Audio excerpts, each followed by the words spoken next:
Good evening. Welcome to the regular meeting of the Land Use and Building Management Committee.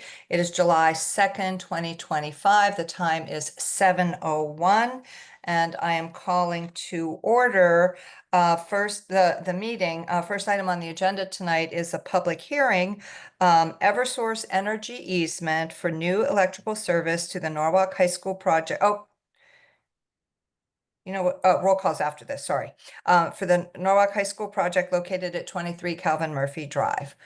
Is there anyone who is here for the public hearing that would like to speak? There is not. I don't see anyone. All right. Well, we will go ahead and let's wait just a minute, just in case someone want to make sure that we give people the opportunity. If they want to speak.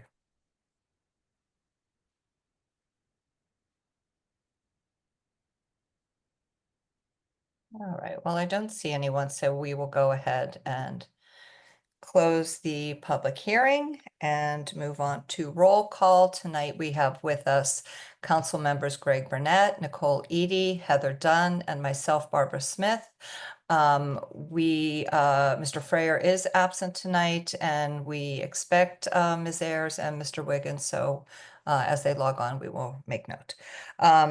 Next item on the agenda is the acceptance of the minutes of the meeting of, hold on, I gotta look at those. The meeting of June 4th. Do I have Ms. Edie makes the motion? Yes. Thank you. Are there changes, deletions? Do you have something, Ms. Edie? I think so. Page 12, the last page, where it adjourned. I think it should say 9:05, but it says 7:05. Oh, good catch. Yes, indeed. It was 9:05. Okay. Indeed. That's the only thing I saw. Thank you. That's a very good catch. Okay. Any other changes, deletions, omissions? Okay, seeing none, all in favor of the minutes as amended, please raise your hand. All right, that's unanimous. Moving on to public participation. Is there anyone who has joined us who would like to speak for public participation? There No, is not. don't see anyone. All right. I guess it's a holiday week. All right, very good. We will close public participation and move on to old business. Item A, authorize the mayor, Harry W. Rilling, to execute any and all documents necessary for the Eversource Energy easement for the new electrical service to the Norwalk High School project located at 23 Calvin Murphy Drive. Do I have a motion, please? Mr. Burnett, thank you very much. So, we've been through this process. We've already, approved the line with Eversource, and this is part of the process, including this is something that also needs to go to planning and zoning. And so, what we're doing, where we're at in the process is to approve the actual easement tonight. So, is there any discussion, questions, comments? All right, seeing none, I'll call for the vote on that. All in favor, please raise your hand. All right, that too is unanimous. Moving on to new business, A, authorize to increase the contingency allowance with Gilbane Building Company for the Norwalk High School project in an additional amount not to exceed $3,159,034, together with reprogramming of set-aside allowances in the Gilbane Building Company's GMP for bleacher/press box and tennis courts in order to accept the bid for the demolition of the existing building, account number noted. Will someone move the item, please? Ms. Edie, thank you very much. So I'm going to turn this over to you, Alan. I know that you've gone out to bid for the demolition and have received a very good price that you'd like to lock in right now. So I'll turn it over to you to explain that. Yeah, thank you. Good evening. I think the some of this could be a little bit complicated to explain, so just be patient with me. When we first did the guaranteed maximum price with Gilbane Construction Company, Building Company, it's roughly $200 some million, 219, I think it is. It is. Certain thing was included as a allowance item. A few of them, one is the tennis courts. One was the concrete work, and the other one, I think the one more item, I forgot what it was. What's the third one? Joanne, you know, Dan. There's 3 items that was as an allowance item. And a couple of things that we did not. Go ahead. You said 3. Oh, is it 3? Yes.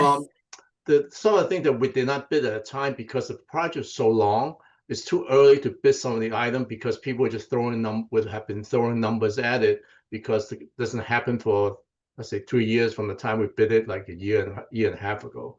So one of them, a large item, was the demolition of existing building, and that doesn't happen to summer 2027. So we bid it a year and a half ago. People were just throwing a number at it, and they're just projecting. And it's a little bit of a risky because people become a little conservative that they don't want to underbid it. So the number would have been high. So we held that off for a later time. At the same time, we need to get that number some point. So recently, we decided to bid that item plus I think 2 other. I think curtains, drapery, yeah, window curtains, whatever it is, blinds, and I think there was another item. I'm sorry. Anyway, so the bids for demolition of the building, it's always been projected roughly between like $8 or $9 or $10 million. The bids are coming $7 million, $7.2, $7.1 million or something like that, and we thought that's a very good number, and we want to lock it in. The challenge is that when we approved the original GMP, we have about $3 million worth of owner contingency. We spent around, I think it's $500,000 or so far. There's a $2.7 million left. In order to do a change order for that, it's $7 million plus. We need to increase the owner contingency that give me the authorization to sign change order.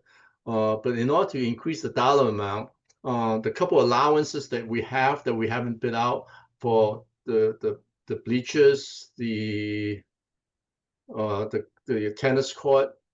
Again, I keep forgetting what the third item was. Was it the furniture? No, furniture is another allowance. Yes. That's our owner allowance. So we have to postpone those allowances and ship them in the guaranteed maximum price to cover the cost of the demolition of the building. So that's about $4 million or so. But we still need $3 million to cover the cost of the demolition. So what we're using is that on owner side, we have budgeted around $5 million for furniture, which is going to go bid out for another year from now, kind of thing. So right now we want to use some of the money that we set aside, about $3.7 million of that, and put it together with the allowance that's in Gilbane's contract, so make up about $7.7 million, so we can have enough money to lock in the number for demolition of the building. There's a memo as a backup memo. Again, this is a little complicated to explain. You really have to sit back and kind of go through the write-up on this. But bottom line is that we need to increase the owner contingency so that I can sign a change order, total around $3 million. Actually, it's not $3 million.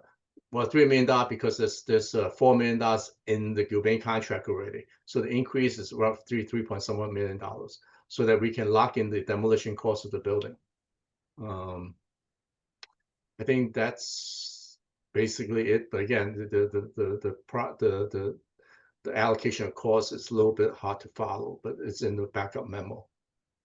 So essentially, you're shifting money around so that we can lock in this price, which is significantly less than you had expected. You're expecting $9-10 million, and we've got a really good price at 7.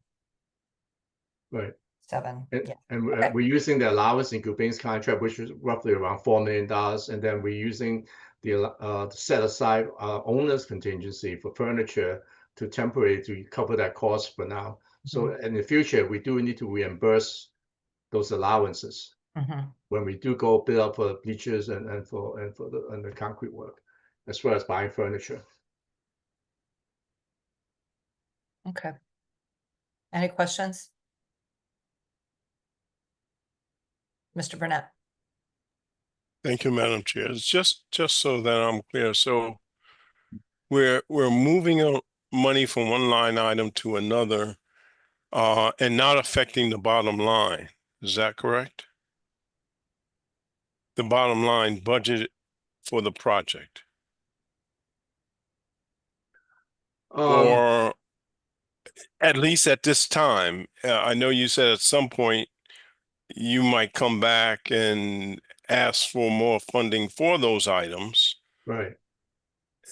And again, with that, at that point, would we be looking to go beyond what we originally budgeted for this project? But since the approval of the guaranteed maximum price, certain item wasn't bid out. There's always the plan to move forward with the project, which is probably like 95% of the project, and there's about 5 to 8% of the project that we don't have all the funding yet for at the time. So we were waiting to, when we got to bid, then we will seek to balance the funding, which is between 5 to 8%. And we are looking to approach the state for that difference. So overall, we are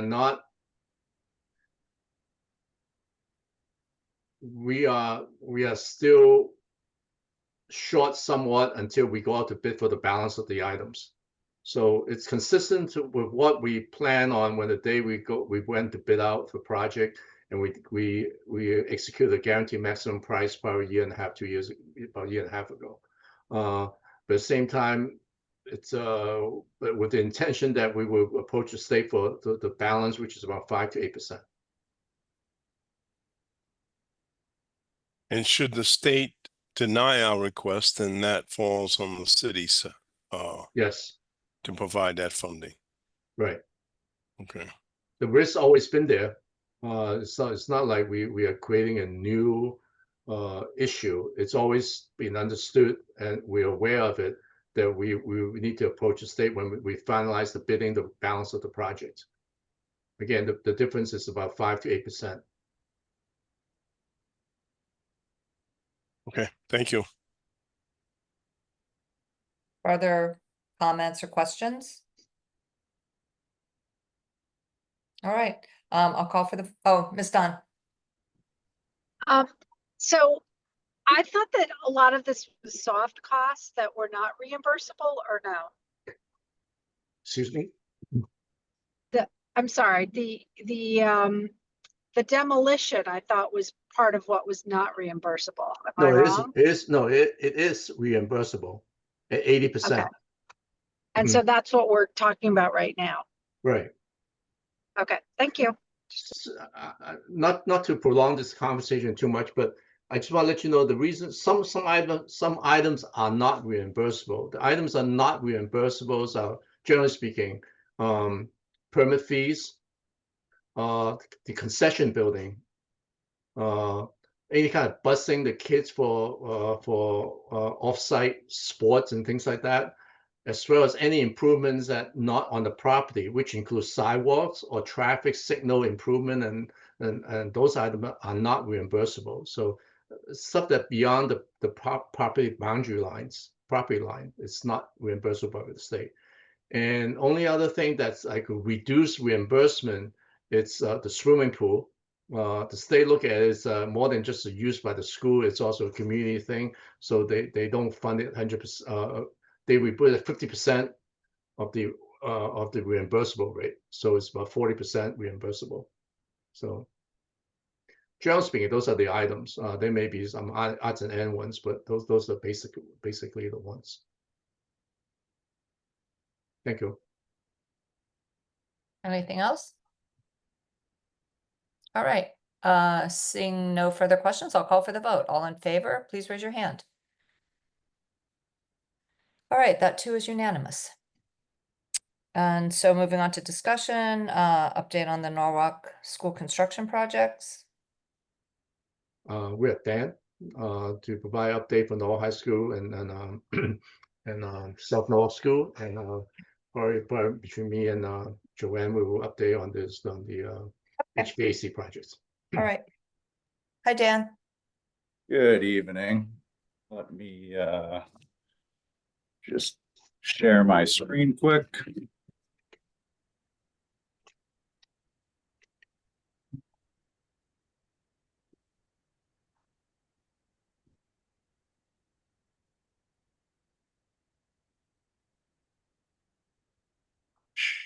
Showing it.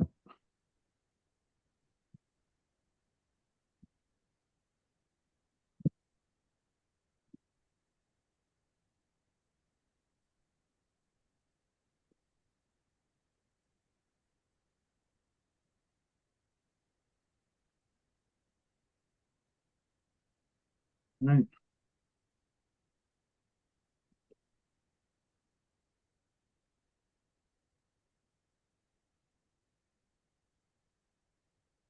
Let me get to the beginning of this presentation. So, can you see my screen all right? Yep. So we'll start with South Norwalk Elementary School. We are working quickly outside the building. Landscaping and site finishes are ongoing. This includes the asphalt in the main parking lot. We just placed the top coat. So we had the binder coat down earlier in June. The final top coat was just installed. The bus drop off on the east side of the building, that's over on the Oxford side. Curbs and sidewalks are being placed. The asphalt for that area is scheduled. It might have been completed this week or next week. We do prepare this update a few weeks in advance to get into all the different agendas. Site work on the north rear of the building is ongoing with the playgrounds scheduled to be delivered later this month for installation. The field work up at the top of the hill in the back of the site, all the temporary Connex boxes and parking has been relocated down to the main parking lot, and they're beginning to prep that area for topsoil and seeding. The building does have permanent power currently installed with network connectivity, which is internet. That allows them to continue with the equipment startup and commissioning. That's setting up and testing all of the HVAC and other systems in the building. Classroom finishes were substantially complete in almost all of the classrooms. That includes the flooring, ceilings, wall paint, the millwork. We're scheduled to begin installing the smart boards in those classrooms later this month. And furniture is also scheduled to be delivered late in July. And we'll go through some of the photos, but finishes in the large spaces are progressing. A lot of the wall finishes, ceilings are complete. And as they back out of those rooms, you'll see that some rooms have floor finishes installed, others do not. Floors are one of the last things we like to install so that they don't get damaged as we're working overhead. So we'll jump to, here is an photo of the front elevation of the building. You have the entrance canopy in the background here. Bollards, you can see sidewalk is installed up to a point. Sidewalk is continuing. This photo was taken on 6/24. This is with the binder first coat of asphalt down. And as they continue to finish these areas, they'll be planting and completing the landscaping in the front of the building here. Here's a photo of the gym. The gym flooring has been on site for a few weeks. This needs to acclimate right now. Since this photo was taken, they've completed the layout of this wood flooring, and they should begin installing that shortly. And that means nailing it down, finishing it. and then applying the line striping for the different courts. This is a look into the kitchen area. This is the wall on the kitchen side of the cafeteria. And you can see kind of from the ceiling line above here, this is where it opens up. And behind there will be where all the cafeteria student seating is. Here is our multi-purpose room. This is kind of a secondary indoor space, kind of like a gym for the younger students. Sound panels are installed, the ceilings, lights, painted and finished, and they're getting ready to clean this space out. And the flooring was actually being installed this week. So this should be majority installed by this point. A look into one of the gang bathrooms with the wall tile. Sinks are installed. The toilets were hung on the wall, and you see the toilet partitions in those rooms ready for installation. To the left is the second floor corridor. Ceilings mostly complete. The corridor flooring is down and protected. You can see the flooring in the classroom in the background, and some lockers installed as well up on this floor. This is I believe the 4th grade space in the school where they have lockers instead of cubbies in the classrooms. All right. I just want to give a few more general notes. The existing school, South North School, it's all the teachers been packed their stuff already. We are scheduled to move in August, and in time for opening a school, which is probably like middle. The teacher will be coming back in the middle of August, and school starts by August 22nd or something like that, right? Out of the 29 classroom that we have, this year, the upcoming year, they will the school population will occupy around 15 classrooms. So it's about half the building would be used, and every year the student enrollment will increase as new kids come into the facility. We are scheduling a tour for the Common Council, as well as for BET, Board of Estimate and Taxation, as well as Board of Education members for a building tour. I believe at beginning of August, I think, right? It might be a little earlier. Oh, okay. Yeah. So we are looking into, so we will send out notices to the, so it's not like a public event, it's really just tour the building, so you have a chance to take a look at the finished product. And we're also going to schedule a grand opening ceremony sometime in September.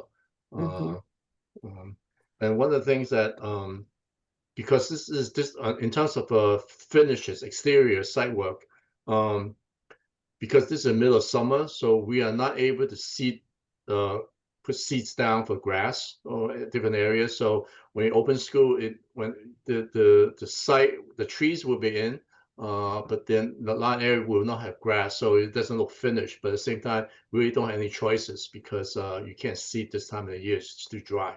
So we'll continue as the fall arrives. And also the project, with generally speaking, will be substantially completed. Only thing that we may be a little later is actually the basketball court, because that was added on as we acquired those Oxford property and came up the project to do the improvements. So that's what later that we incorporate the Oxford property, and the development of those property for a basketball court was a later portion of the approval process. So we may be maybe a month and a half late in terms of finishing up the basketball court. And other thing that's happening is that Traffic Mobility is working on the sidewalk improvement on what's that street next to Oxford? I guess it's part of Oxford Street. So they are doing sidewalk improvement in the neighborhood. And I think they're trying to get to some improvement on the railroad spur line area, start working on that, but I don't know what the status is. I'm not involved in that project at all, so I just focus on the building construction. But Traffic Mobility is really trying to get as much done as possible this summer around the area. But one good thing is that when we open the school is not going to be fully occupied. So we give the traffic mobility maybe another year or two as the building becomes occupancy increases. They will have a little bit of ability to complete all the street and sidewalk improvement in the neighborhood. So that's a good thing. I think other than that, I think that's all I have. So does anybody have any questions? None. No Thank you. questions? No, that's very exciting though. Yeah, it is. Yeah. I mean, we started this project about a year and a half ago, and Mhm. in the spring of 2024, so Yeah, the project is within budget, and we are doing pretty well overall. great. So, and Dan, if you can go to Noah High School. It I'm looks like sorry, Greg I has did his have hand up. Oh, I did sorry. have a Go quick ahead. question. Go ahead. Yes, you mentioned, I know you're not directly involved with the sidewalk work, but maybe next meeting we can ask Traffic and Mobility to give us an update, because even though it's a separate project, it's really, to us and the public, it's one big project. So if they could share with us what progress they're making with the sidewalks, as well as, wasn't there some flooding remediation that was going to take place to ensure that area did not get flooded out? That would most likely be part of the integral part of the rotary that that traffic and DPW intend to do. But with the effort to do the rotary at the intersection of South Main Street and Meadow Street, the whole reconfiguration of the intersection will require all the drainage improvement. So that's all integrated together. I will speak to DPW as well as traffic mobility to if they do not attend the meeting, at least we get some write up by them to just Right. everybody have a schedule in terms of like what do we anticipate. It will probably take at least a couple of years, this year and at least minimum next year to implement all the infrastructure improvement on the neighborhood. So it's a continuing process for the next 2 to 3 years at least. Okay, Thank you. you're welcome. All right, if there's no other questions, I'll move into Norwalk High School P-TECH. Underground utility work and Calvin Murphy Drive is ongoing. If you've driven by the school recently, you'll see that roadway is blocked. We're bringing our electrical conduits up to the building. That'll be the main feed for the project. And that's also related to the easement that was approved earlier in these minutes. That driveway is closed through the summer break. We're coordinating access to the school for deliveries and the limited summer activities that they are maintaining over the break. Site clearing over at the multi-use field has been completed. This is the area closest to Strawberry Hill where the current exit driveway is. The retaining wall is being constructed there right now. As far as the building, steel erection continues across the building.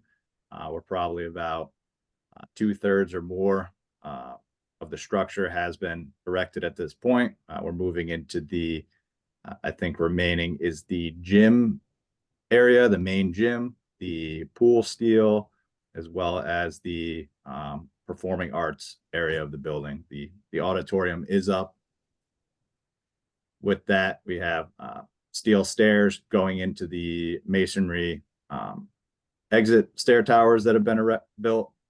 Decking and detailing in the areas that steel has been completed is ongoing.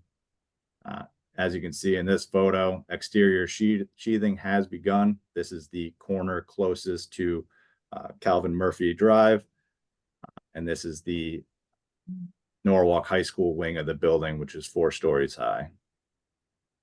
Masonry walls are being built in the interior, as well as metal framing. We'll see in some of the photos, MEP rough-in and layout has begun in some of the corridors in this Norwalk High School wing. And that includes some sheetrock at the top of walls being hung. And the building is still on schedule to be completed for the fall of 2027 semester, with the final completion with all the site development, fields and parking lots, tennis courts in fall of 2028. Here's another photo of the Norwalk High School wing, the exterior sheathing going up. You can see the cold form framing and behind that sheathing. This is the main entrance. You can see the main entrance canopy. Just above that canopy is the media center space, which extends over to this space. This is the administration area at the entrance of the school. Here's one of the stair towers. You can see the steel stairs going in. The infill pans already installed on this lower level as they work their way through these masonry towers that have been built. Roofing, the roofing material stockpiled on the roof, roofing ongoing, making their way across. You can see the exposed insulation, the more membrane going down. Here's one of the corridors in the Norwalk High School wing of the building. Framed walls, you can see the metal door frames have been installed with that framing. Hangers and wire hanging from the ceilings. This is from the MEP layout where they intend on running pipes, ductwork, and other items. And the top of wall installed so that when they do go and begin hanging these items, there's still access, or there won't be access to the top of the wall. So that's completed in advance. And that's all we have for photos on Norwalk High School. Maybe I can do the HVAC heating, ventilation, air conditioning project for school construction. So altogether we have 6 projects, and 5 of the projects are moving forward. We had come to land use and building management committee last couple of months, as well as the common council approving contracts and moving money around to make sure to help implement these projects. There was quite a bit of during the bidding process recently. The bids came in very, very high, and it took a lot of effort behind the scene to reorganize the scope of these projects and figure out how best to fund these projects. So we developed a strategy to do this, and only one project. There's 2 projects that's a little bit of issue. The first one is a Narrow School. We actually signed the contract for construction, and I think they probably sign the work next week. The only thing is that we're short of some contingency amount, which is around $300,000. But meanwhile, concurrently, Brookside School, we have excess money from that project. So in order to move money from one account to the other account, I have to go for special appropriations. So that's being presented to the BET next Monday, and we'll go to the finance committee later on this month and go to full common council. So it's really because these are 6 individual projects with the state, so we can't just use one account for a different project. So we have to go for a special appropriation process to do it. So again, we are moving $300,000 from Brookside School onto Narrow School in order to fully fund the contingency for Narrow School. The other project that we are struggling with, it's actually Marvin. With all our effort, we couldn't make it work, so we need to redo the scope and rebid the entire projects. We look to do the rebidding in the fall, and figure out when the bids come back in, we'll figure out what the cost is and go for approval at such time. But we intend to do this project in the summer of 2026. Because when you do mechanical equipment, we have to ordering time. It probably takes about at least 4 months to order. So that's why we have to bid in the fall, get it approved in the winter, and order the equipment, and then have it delivered beginning of summer next year.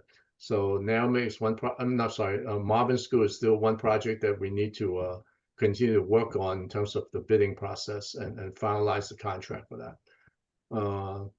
Basically, there are activity going on in Brookside School right now, and next week there will be activity at Narrow. We're waiting Ryan McMahon, and Silvermine. So all of these projects are moving forward at this point. I think that's all I have. Thanks, Alan. We do have a couple photos, not terribly exciting, but I'm Brookside. sorry. Jim? I'm sorry. Just Go going ahead, back. Greg. Go Yes. ahead. Have we brought to the attention and to the state of the gap that we realized with the bidding? I have a conversation with Senator Duff about this, but from the administrative perspective, I have not yet. I think some of the stuff that we change the scope, some of the activity that we deleted from a project, at some point we don't really need to do some of this. So we really need to take some time to see how much more money we need and what items we have to do still and what item we don't have to do. I need to find a balance, and like, you know, I don't want to request stuff to the state because it's going to be a little bit challenging in terms of going after additional money, because the state, after all, funded us 6 projects, and so I don't know what the appetite is, but again, we'll figure out as we move forward. But at the same time, is that I need to really define what's necessary, and also most likely it may not be just, probably will not be add-on onto these projects, because by the time you go through it, these projects would be finished, generally speaking. So potentially they may be a different project in the future, kind of thing. So it's a little bit it's not so simple that we can submit a request to the state and they will consider the next week, and you know, and whether they do or they don't. It's really, it may be require a whole different cycle of requests, and it's totally new project kind of thing. And the type of scope that we have may not reach that level of necessity in terms of what we need to do. But yes, I did have a conversation with Senator Duff about this, and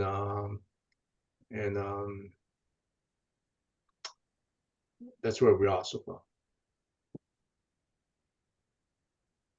You know, I have a question around that, Alan, and you know, maybe we talked about this at some point, but you know, these were many districts made applications to the state for these grants for these HVAC projects. So do you think it's possible or likely that you know, there's just a lot of these HVAC projects going on at the same time, which has, you know, created sort of like a demand, and that might be why the bids are coming in higher than we expected? It's very much so. That's part of the problem in the industry in Connecticut, as the construction market is. Mechanical contractor usually are the one that we are short of, even when, you know, when we bid our major project like you know, like South North School and North High School. The amount of mechanical contract that focus on municipal, especially school construction, it's somewhat limited to start out with. And with these projects available all around the state, it's more challenging. And also the way the economy is now is with school construction and all, it's very tight market. So when we bid these projects, we only got one bid. So on a number of these projects, so and that's why we actually went through a negotiation process to try to refine, I'm not sure the right word here, the pricing, because since there's only one price, it's kind of challenging to see what's a fair price for the work, kind of thing. So the city does not want to be taken advantage of, but at the same time, we have a project to implement, and you know, waiting sometimes is not the solution, because annual increase is like 3 to 5% a year. So it does add up already. So there's a balance of what we want to do and how much we're willing to spend, kind of thing. So there's a lot of thought behind it in terms of what's reasonable and what we're willing to accept. So yes, there's a challenge in the industry to get mechanical contract to bid on these municipal school construction projects. Okay, thanks.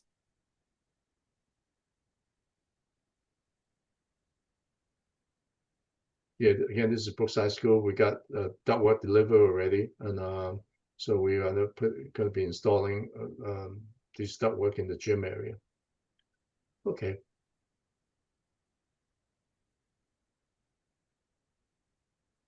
And this is just a schedule. So if you're interested, you can take a look at what we're doing, how we're going to do this in terms of timing. Some project like the Silver Mine and Brookside, we anticipate we'll finish it by December this year. Other project will be this summer and next summer. So it all depends on the amount of work and whether some project require abatement or not. So it's complex in terms of develop a schedule for them. All right, thank you. Thank you. Thanks, Dan. Thanks. Okay, so I want to talk about the external leases for city-owned buildings. Yep, I am going to share my screen and show you guys. As I just want to say a few words as intro, and Joanne probably do most of this walk through this thing with everybody. Recently, there's been discussion on common council level about city leases and all, and there was question raised about how these leases are managed, and there was concern about how the city, how many leases the city have, and what mechanism we are managing these leases.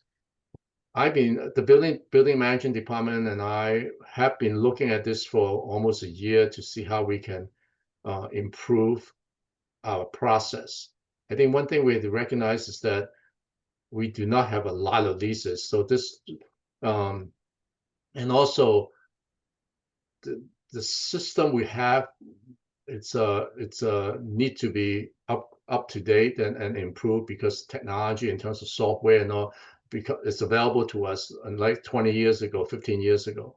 So we are taking this opportunity to look at what we have and the ability to manage under today's availability of management software to do this. Today, what Joanne's going to go through is two aspects of what we're looking at. One is that so everybody understand, the committee understand that how many leases are we talking about. The second presentation, that second part of the presentation that Joanne has is really we have found the software package that would serve our purpose. So I want her to go through that with you, so you understand what this software pack can do, and in terms of managing the city's leases. And I think that what we look at is, and that with generally speaking ends today's presentation.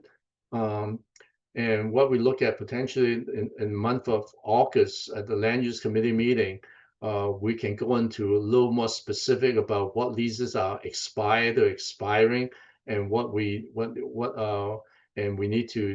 lease we need to negotiate and renew as we move forward. So today is really just our process a little bit.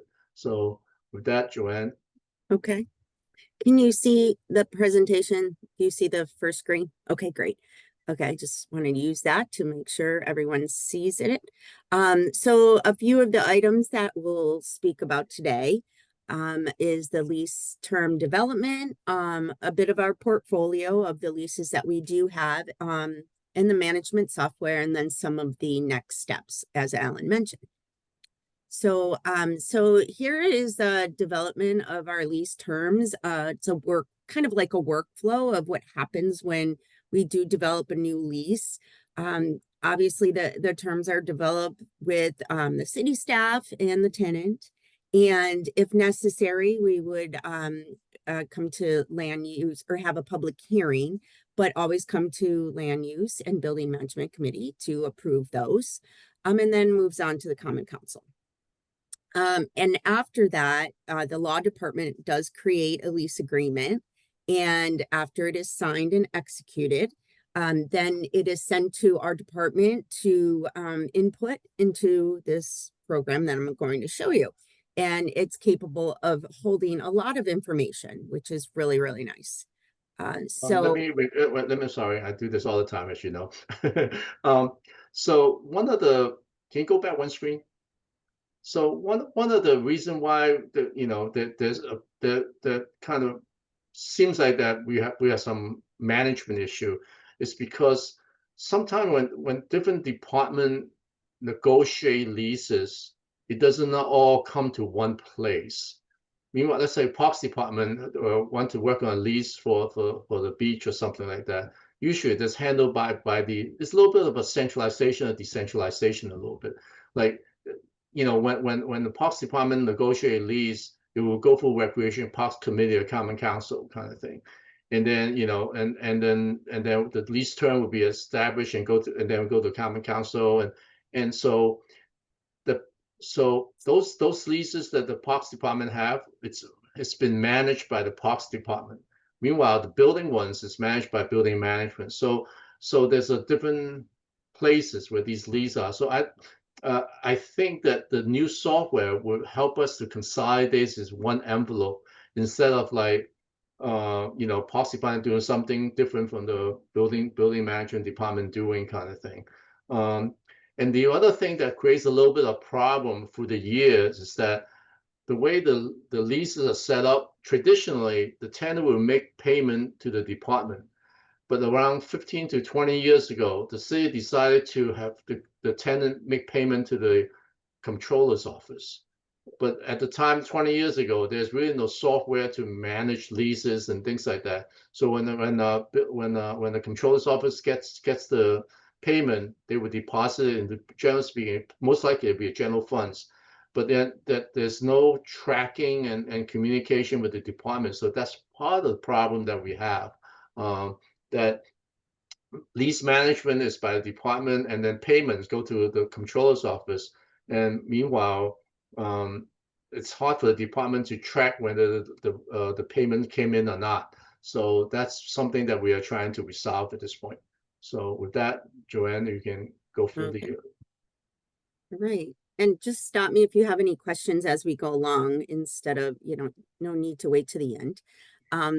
But here are the building management leases, based on the building that we have, the buildings that we do manage. So these are the groups that are in each of these locations and that have leases, long-term or just 3 years type of thing, or some of them are forever.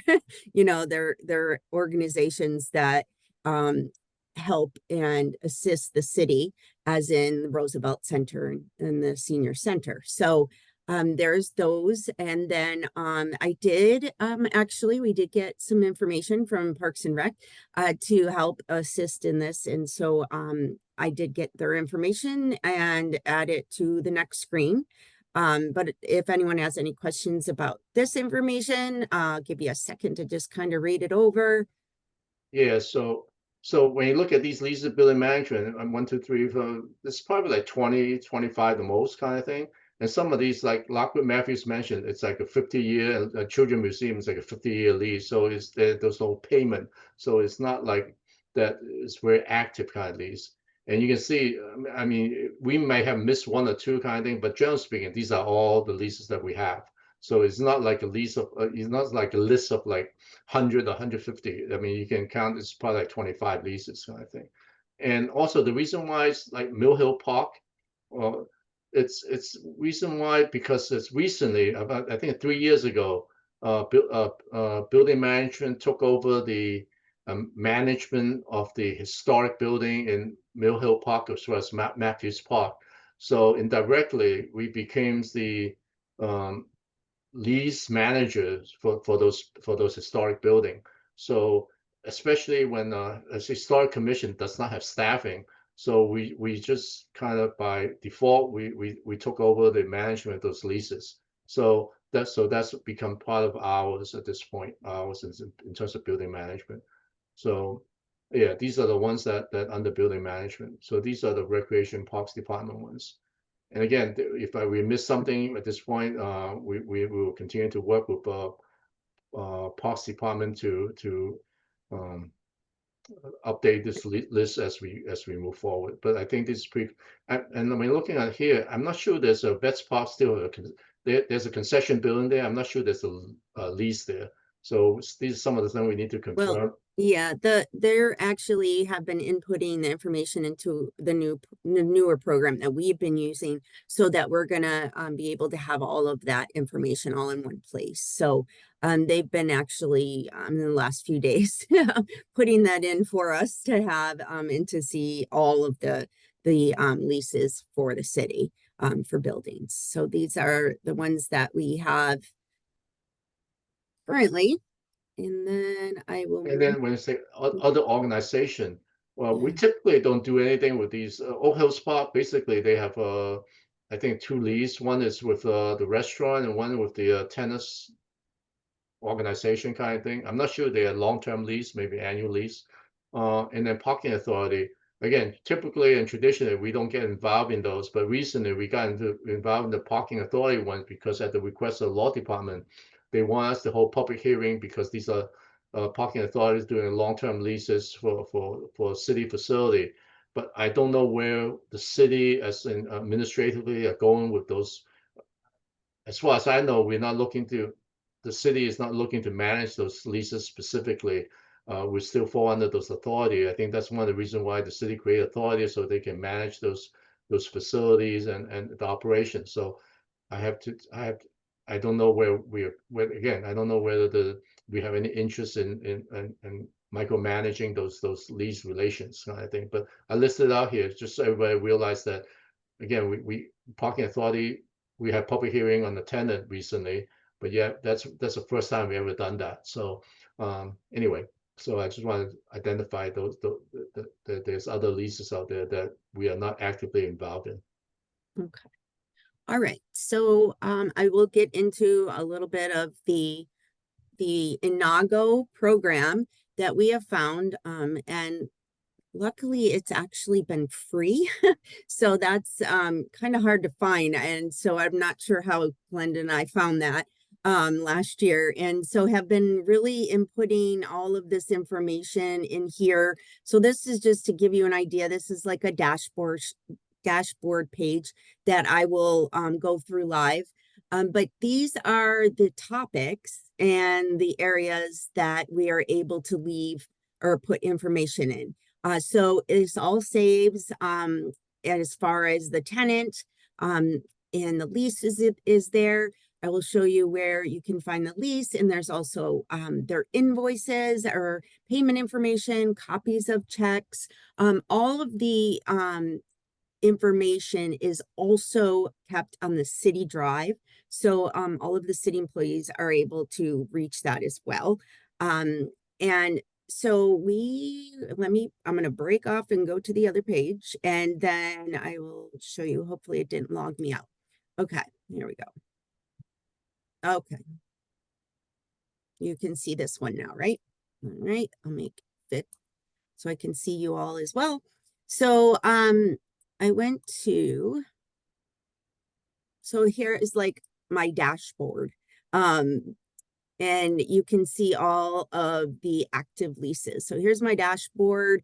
I can see what's going on, who am I expecting to get payments from, where are the signed leases, when are they coming up? And they do send the reminder to us when a lease is about to expire. So that's really been helpful. That's not really something I don't think that existed before. But so we can go in through all different ways. So we have put building management in front of the groups that the building management department oversees. And then also we now, like I was saying, the Parks Department has now put in some of theirs. So they will start keeping that information as well. Because our CFO, Jared, wanted to make sure that we kept everything all in one place. So we've been training them as well to put that information in here. So we can go into, I can just show you, I'll just pick one. And so here is all of the information. Once we get a lease, it's put in here, the location, the lease group. So here I can press view lease document, and it will pull up the actual lease that you then download from the City Drive. And so then this would open up and you would see all of their information. Oh, this is going to make me log in. I need the IT department to update my computer. All right, so we have now actually received, as of today, Glenda has put in all of the information. I asked for all the certificates of insurance because I wanted to link those as well. So we just uploaded all of those today. That's okay. And so let me go back to here. Oh, question. Yeah.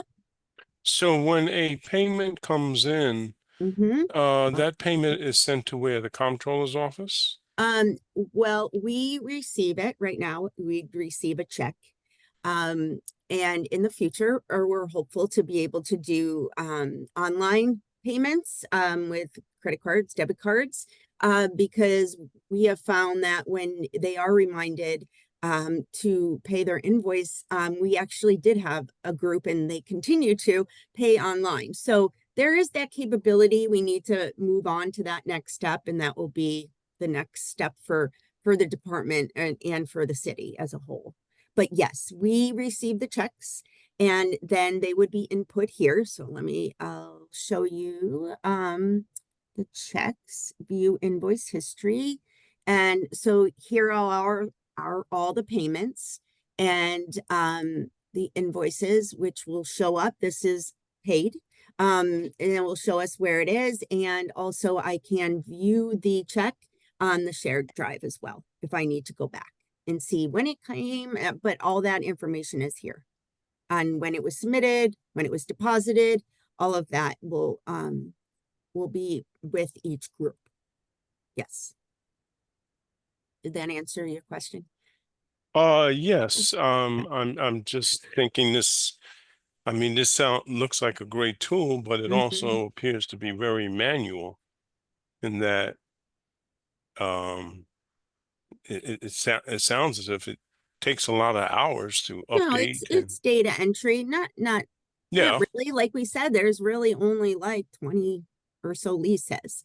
So, Okay. and if they pay monthly, some don't pay monthly, some pay yearly, some pay quarterly. So, there are actually, it does say month to month, or let me go back one page. Here's like a month to month, for instance.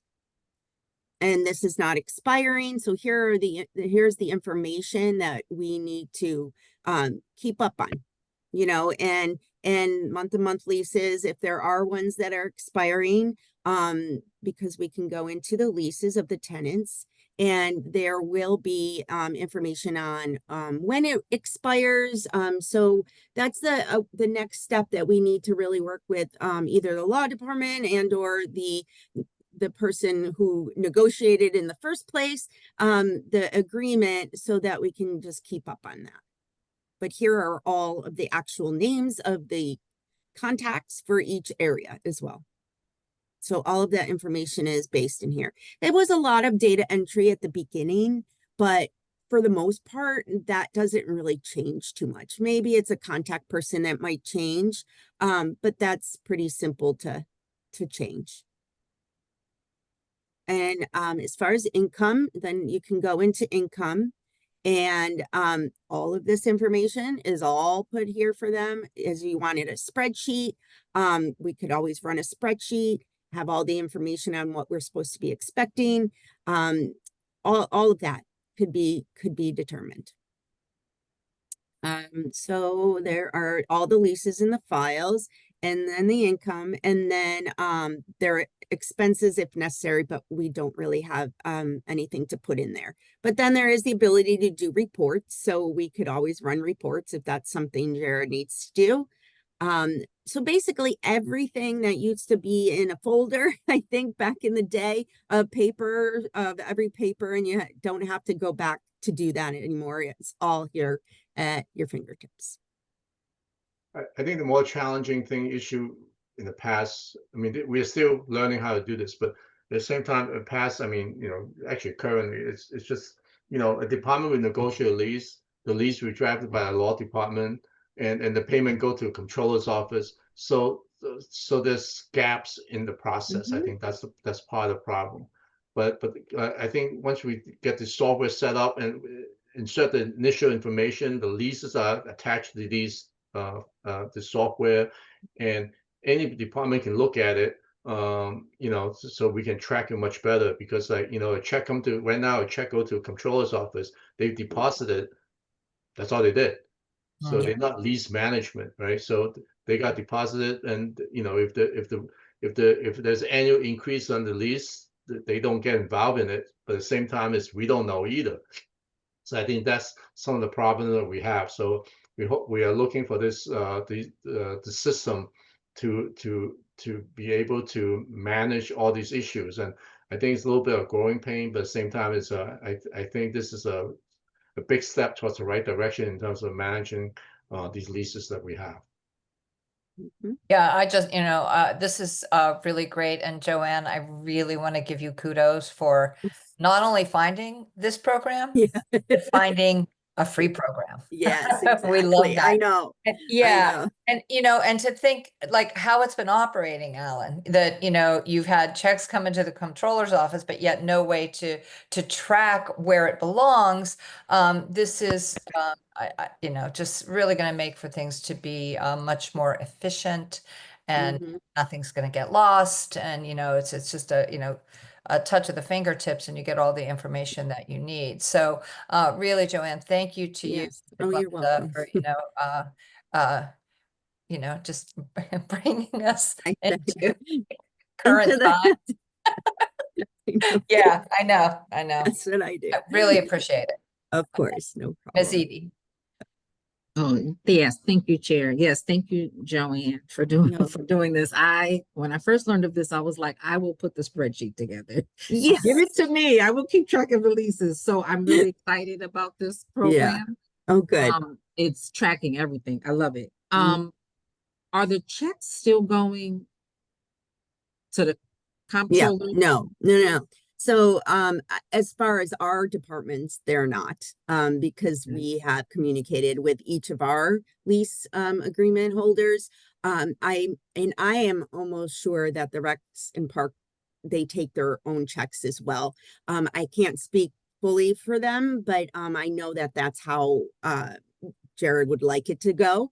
And then it's just put all in here for the information. And then Glenda will give it to the controller's office for deposit. But that's we already took a copy of it. We've already uploaded it. So, and wherever they put it, that's beyond me. So I'm not sure about that, but we have a record of it. And eventually, like I said, eventually this does have the capability of you paying online. So I mean, it could be paperless soon, no checks. We're not waiting for checks for people to send checks in, or drop them off, and it could all be electronic. And then we'd have to get to the point of where is it getting deposited, because then, but we'd get a notification, and Glenda does get a notification because there is a gentleman who continues to do that. And because we put his email in, so because of that, it sends him an invoice. And so then he paid it, and the money was sitting there, and we had to figure out how to get it into our accounts. So it's possible.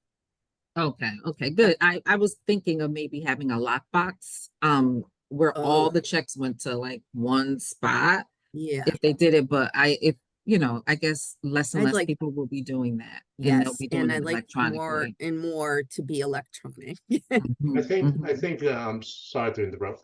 I think that we are working with the controller's office, as well as finance department, as well as law department. I think just on my comment about the check going to controller's office, they don't do anything. It's that issue came up. The reason why that happened is that it's a little bit, again, centralization and decentralization. I think back about 20 years ago, there was a staff person when you got a check and put in the drawer and never deposited it, not because of any kind of legal activity. You just forgot, right? So So from that experience, the city decided to, let's all the check, don't go to the department, because when we have a, changing of staff and people, blah, blah, blah, blah, and, it's very diversified. So we want to send all the check to controller's office. The problem there is because once you go to controller's office, they are not lease management. So they are financial management. So they get the check, they deposit it in the general fund, they deposit it, and that's it. So Okay.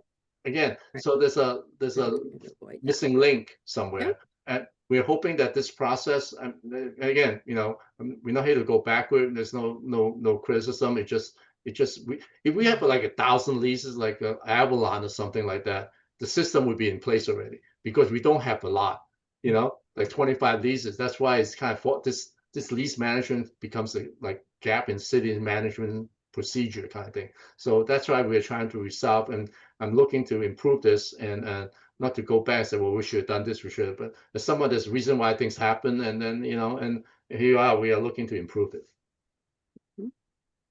Well done. Okay. All right, so some of our next steps, which we already did number 4 already. So we've gotten copies of the certificate of insurances so that we have them on file. We are going to be then working with the law department on working on some expiring leases and working on the new terms, as well as then, like I said, the online card payments. That's where we're at. Yeah, I think one of the things that future conversation, it's like, I mean, for the buildings and stuff, under building managers, it's pretty straightforward that I'll be responsible, or the department responsible for it. But whether building management department, we need to be involved in the negotiation for use of a parks building kind of thing or whatever. I'm not so sure. It really it's not my decision or my recommendation. It's really up to the administration as a